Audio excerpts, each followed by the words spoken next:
If a customer doesn't have the problems that your products and your services address, then why would they ever buy from you?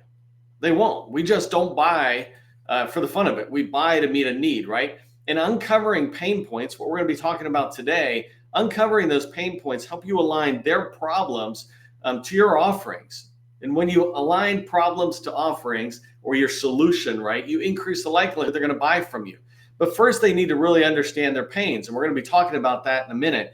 But this exercise of you asking and learning about the pain points a company has or a customer has, like a federal agency has, you understanding those pain points, that's all capture. That's what happens in capture. Business development is finding opportunities, but capture is about one opportunity and really shaping it. And part of shaping it is making sure your solution aligns not just to the requirements, but to the pain points that are around that requirement. And I'll talk more about that in a minute today.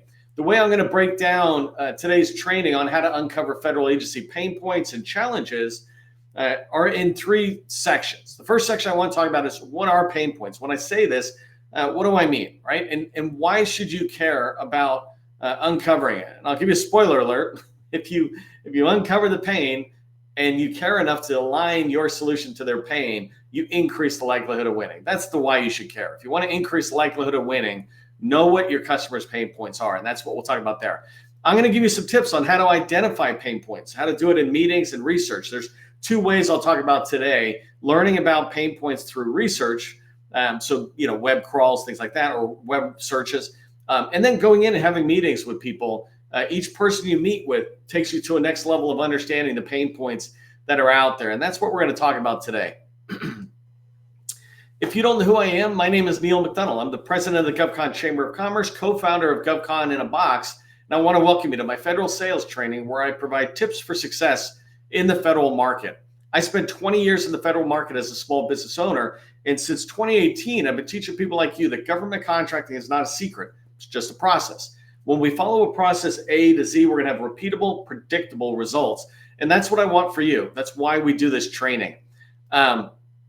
If you haven't done so already, we have a newsletter, the Government Contracting Success Newsletter. It is the largest GovCon newsletter out there on LinkedIn.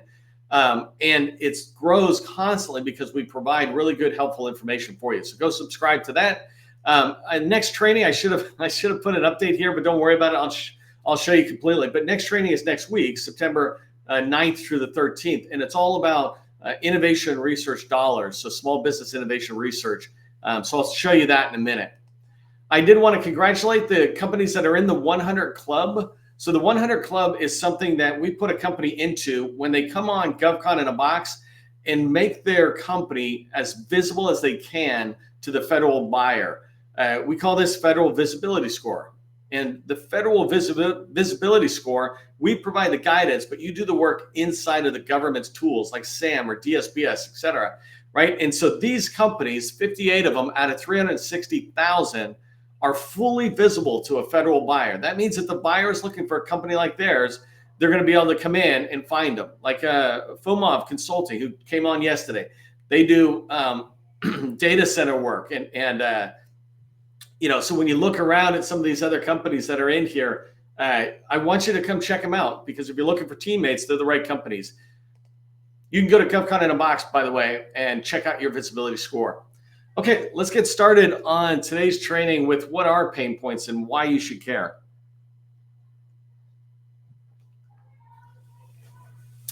First thing I want you to understand is there's a difference in sales, and make no mistake of it, all of us are in sales. There's a difference in sales between implied needs and explicit needs. So implied needs are needs that we think they have. There's some sort of implication that says they have a problem or that need, right?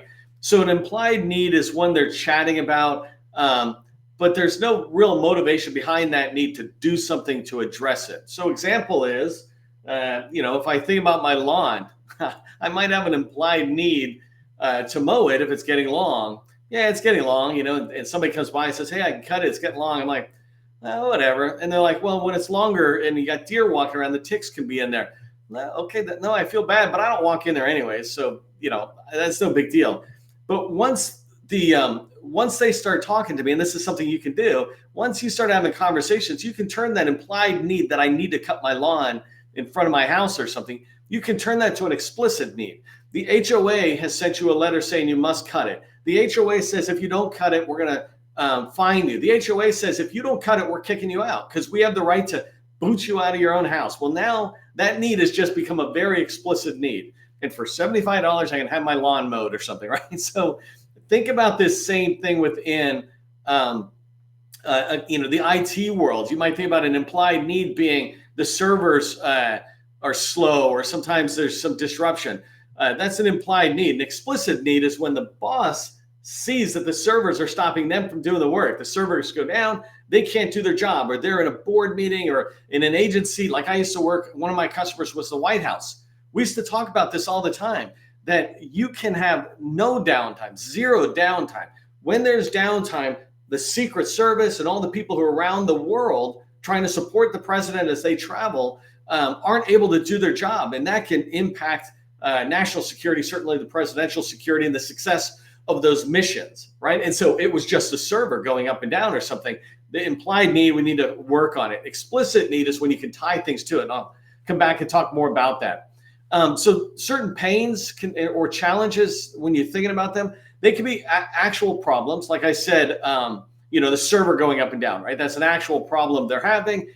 So that's a pain point. How big a pain point is how much what I like to say in sales is you have that pain and you drive a stick into it and you move it around until they say, ow, right? And it might be a little gruesome, but that stick is questioning. And we'll talk about that in the next slide.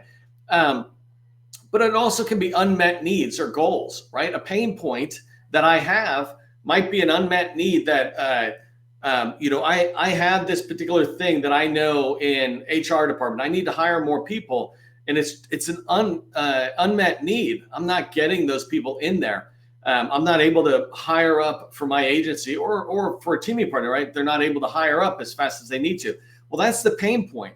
And we need to get them to realize and even acknowledge that. But sometimes on the flip side, there's a goal that they have. So it's not an unmet need, like something they absolutely have already tracked on, but maybe it's something on the wall that says, in the future, I want this. Well, that's a pain point as well, because they don't have that thing they want. I want a brand new truck. That's not a real unmet need. That's a goal. Well, how do I turn that goal into something that they really want? What would you do with that truck? And again, we'll talk more about how to explore that on the next slide. Another thing about pain points. Pain points can be capabilities or capacities that they lack. If we're inside of, just sticking with IT theme today, and servers, for example, well, maybe we've been doing servers in what they call data centers, which are on premise or in the buildings, and we need to go to the cloud, but I don't have any cloud engineers or people who understand what they're doing in the cloud, or we don't have the capabilities and skill set in-house to be able to take our IT systems from the building, the on-prem, up into the cloud, right? That's a different skill set. And so that's a capability that I might want. That's a pain point. If it's an unmet need or capability I lack, that's a challenge and a pain point to me from getting my mission accomplished as efficiently and effectively as I can.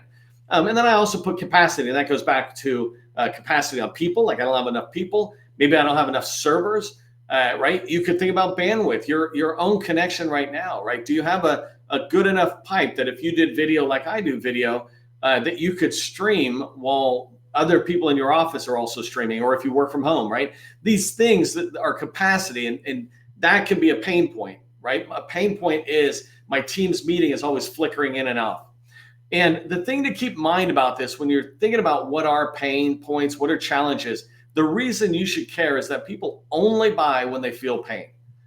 When you're thinking about a business environment, I'm not talking about a candy bar when they walk by, because even that's kind of a pain. My stomach's like, "Rrr."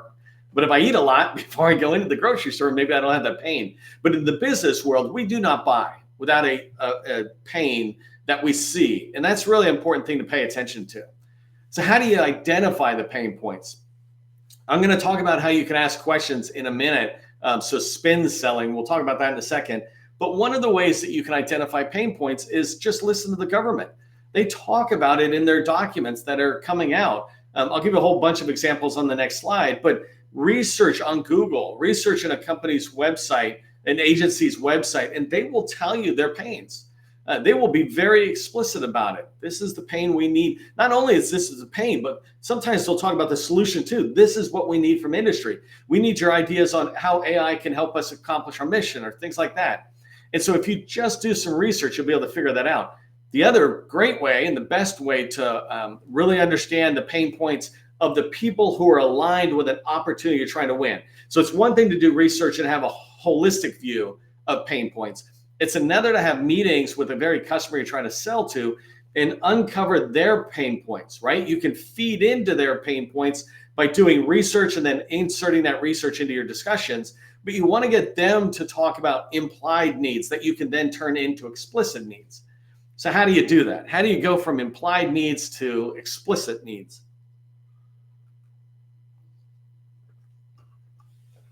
So you can ask questions. In order to turn implied needs into explicit needs and really lock down on the pain points and challenges your customer has, you just need to ask questions. The way I like to ask questions is following a model called spin selling. And spin selling stands for, or the spin part of spin selling stands for situational questions, problem questions, implication questions, and needs payoff questions. It should be a plural, needs, because there's more than one need they have at the end there. But the ones I really want to talk about in the middle, so situational questions, those are factual questions like how much square footage do you have, or how much acreage do I need to do for lawn care, or how many users do I have if it's an IT solution type thing. Situational questions tend to be factual questions that can be researched offline. It's okay to ask one or two when you're in a meeting, but generally if you're asking too many situational questions, it's a clear sign you didn't do your research. I like to ask situational questions, either one, because I don't know it, I couldn't find it, or two, because I want to tactically get them to start going down a path and I can just guide them. Hey, one quick thing I needed to ask, how many users do you have or something? So that's situational questions. Need payoff or needs payoff questions. These are questions about the solution, right? So if I got you a new car that had great brakes, would you feel like your kids are safer or something? Like there's a whole example that goes into this, but needs payoff is when you start aligning your solution to their problem by asking questions. How would it help you if I gave you a solution like this? That's also part of sales and capture, but that's not part of today's training. Problem questions and implications are where you uncover the pain. Problem questions are ones where, like I use this example, I understand sometimes you guys are having some hiccups on the technology side and you haven't been able to refresh. What's the impact there? Well, our servers go down sometimes. Actually, it feels like they're going down regularly. Okay, well there, I got them to talk about a problem. Then I'll dig into that problem a little bit more. Wow, like all your servers or some of your servers? What's the refresh time on buying new servers? So that's digging into that one problem. But then I want to understand what's the implication of that problem. If I'm talking to, HHS as an example, or NIH inside of HHS, if I'm talking to them and I'm talking inside the IT department, they're saying servers are going down. Well, it's a pain. We got to stop what we're doing, come over here and reboot them and make sure people are up. But they're talking about how the problem impacts the IT department. Implication questions say, well, who else is impacted? What else is impacted? And so you can think about in any particular agency, if the servers are going down, and turning off and not available, how does that impact the HR department? How does that impact the OR? How are patients coming into the VA or into HHS medical centers? How are people coming in being served if your servers are down? Oh, they're not, man. We just hear from the HR department. We hear from the hospitals, whatever it is. Like you can see the thread. We hear from these people and they're complaining. Well, why are they complaining? So if you think about the VA, and the VA has these hospitals that have servers in them, or on the cloud, if the servers and the technology goes down, how does that impact patient care? Forget about the servers. That was a tiny, tiny problem compared to this bigger problem of veterans not being served. That implication of this one problem you uncovered. That literally is jab a stick in there and spinning around the server problem helps you uncover these bigger problems. So anyways, you want to go in when you're having meetings and ask questions, problem questions that kind of uncover it, and implication questions. What's the bigger problem that comes with this problem?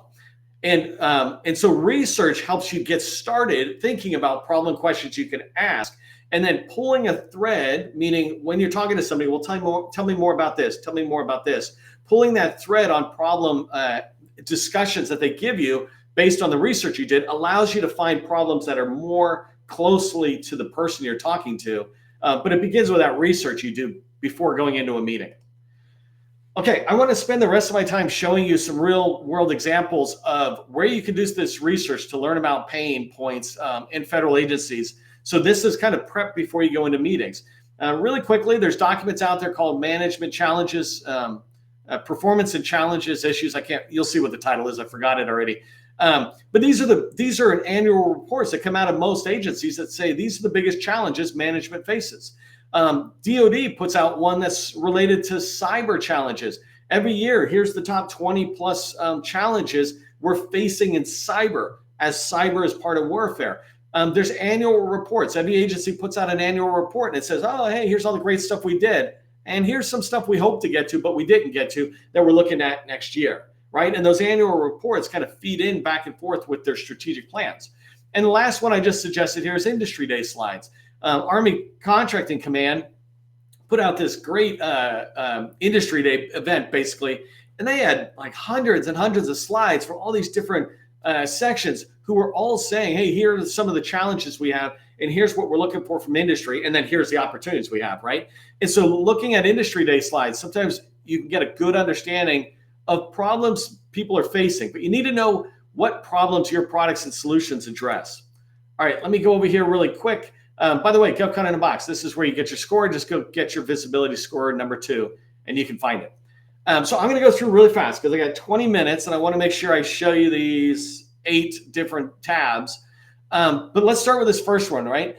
I posted this a while ago. This is NASA's top management challenges, top management and performance challenges. That's the proper title, right? Top management and performance challenges. If you search that term for your agency, you should find a document like this. And so if I open it up, just really quick, I don't have to go into that particular document, but if I open it up, right, I can, and here, great salespeople learn problems before ever talking about their solutions. But this report lays out these top major challenges that NASA has. So not only returning humans to the moon, I'm like, all right, that's cool, but I don't see how I help there.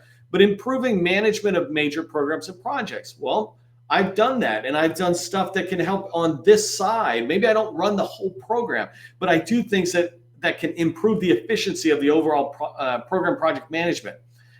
Sustaining human presence, that's not me, but here, maturing information technology management and security. All you cyber firms, zero trust firms, IT modernization or transformation, that all fits in there, right? Improving oversight management of contracts, grants, and cooperative agreements.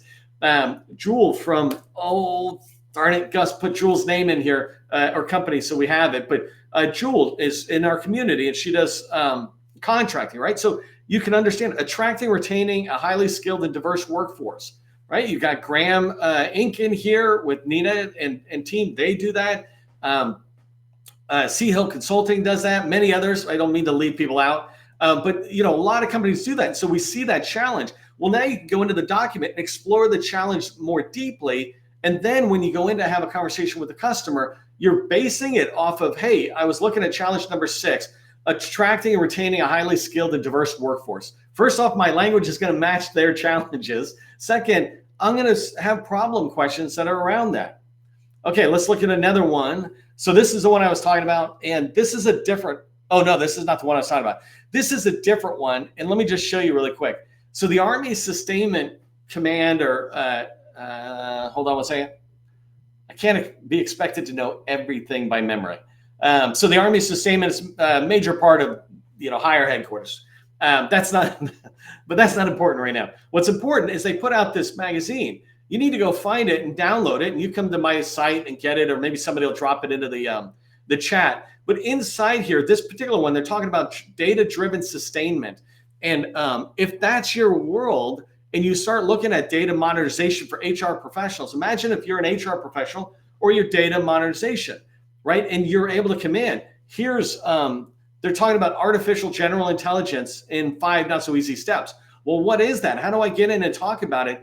And same thing up here, data-centric sustainment will turn challenges into opportunities. This allows me to go see what their challenges are and how they describe their opportunities. So that's so one was a report, this one's a magazine, this one here. So a couple of more of these are the same kind of thread, right? Major management and performance challenges facing DHS, right? So let me come down for a second. Come down, here we go. So if I come here, I can look at some of their major challenges, right? US borders and approaches. Maybe that's not really me, but I'm an IT or cyber company, secure cyberspace in the critical infrastructure. I'm like, all right, let me go figure out what that means. They're looking for efficiency and accountability in that activity, right? Let me see if there's any. Okay, so right here, remember I was talking about companies that do workforce development or full life cycle hiring, employee onboarding. Right here, DHS Workforce is strengthening the department. Understanding what challenges they have before we go in is important. And I can see how it aligns in the appendix towards those strategic plans I mentioned.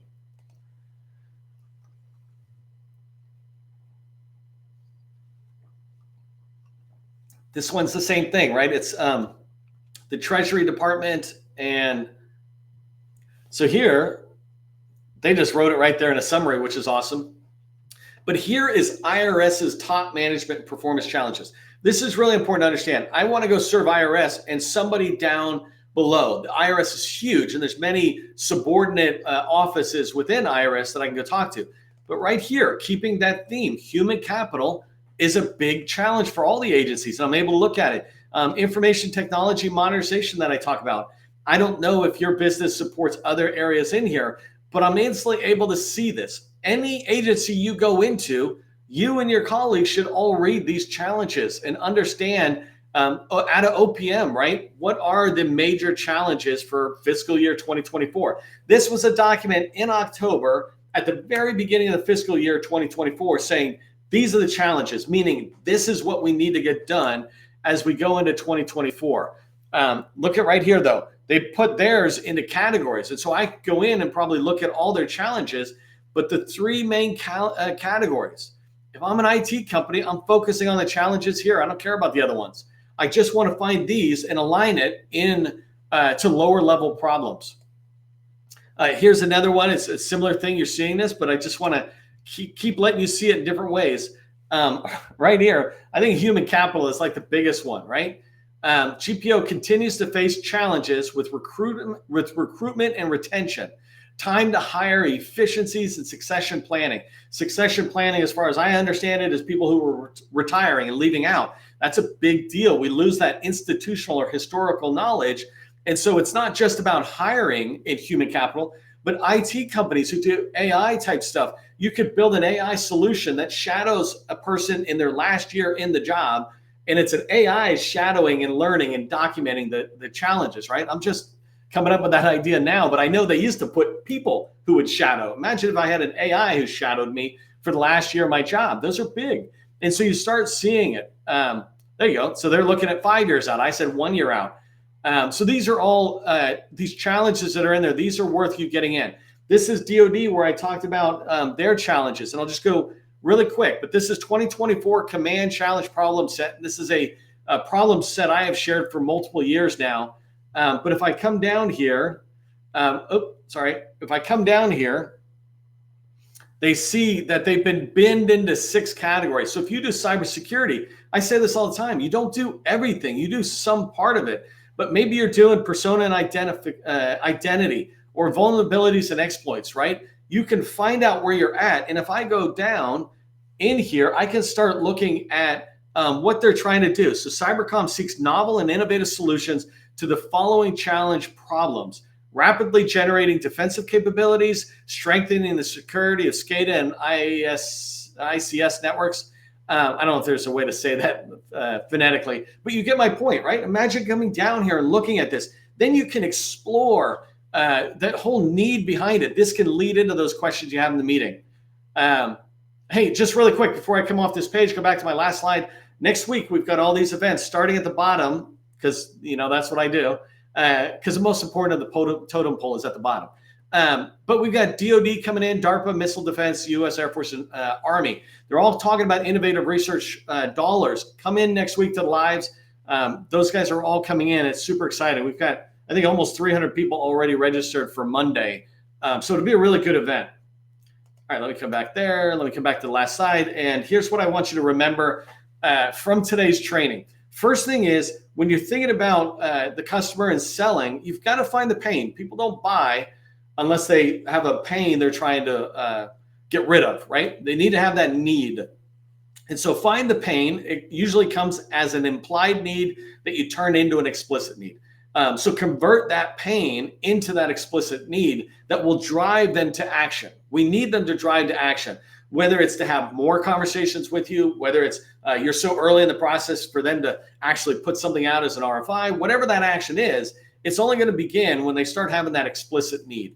And then the last thing, and maybe this was kind of the first thing you should start with, is make sure you and your team know what problems do our services or products address.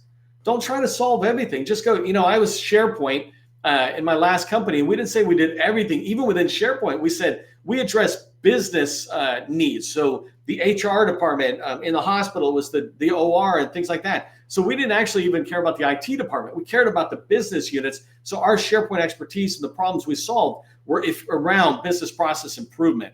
And so you need to know that about yourself. So make sure you go register. You go onto my site and just go into my profile, go to my posts, and in there you'll find all the SIBR events for next week. So make sure you register to attend. If you're doing 2 million and more and you're looking for our help to grow your company, we've got a business development accelerator. You can put workshop in the chat. If that's not you right now, keep coming back to the training. I do the training so that you can understand that government contracting is not a secret. It's just a process. When you learn the process, you're able to do things over and over and over again. And that's what I want you to do with that skill set and with training. Come back to it over and over and over again. I will see you next week at the SIBR training.